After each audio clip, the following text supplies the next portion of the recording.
வணக்கம் நண்பர்களே. நீங்கள் பார்த்து கொண்டிருக்க நிலம் தேனி மாவட்டம் ஆண்டிப்பட்டி வட்டம் கடமலைக்குண்டு அருகே 3 ஏக்கர் விவசாய நிலம் விற்பனை வந்திருக்கு.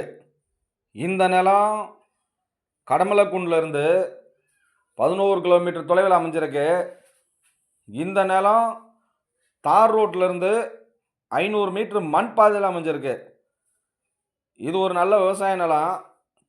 இது ஒரு தண்ணி வசதியுள்ள விவசாய நிலம். இந்த நிலத்தில் ஒரு போரு ஃப்ரீ சர்வீஸுக்கு தக்கலில் பணம் கட்டியிருக்காங்க. ஃப்ரீ சர்வீஸும் வந்துடும். இந்த நிலத்துக்கு விலை மொத்தமாக 30 லட்சம். இந்த நிலம் தேவைப்படுறவங்க கீழே உள்ள தொலைபேசி எண்ணுக்கு தொடர்பு கொள்ளுங்கள். ஏஆர்ஆர் ப்ரமோட்டார்ஸ், கடமலைக்காரன், தேனி மாவட்டம். வணக்கம் நண்பர்களே. மேலும் உங்கள் நிலம் எதுவும் விற்பனை செய்யணும்னா இந்த நம்பருக்கு தொடர்பு கொள்ளுங்கள்.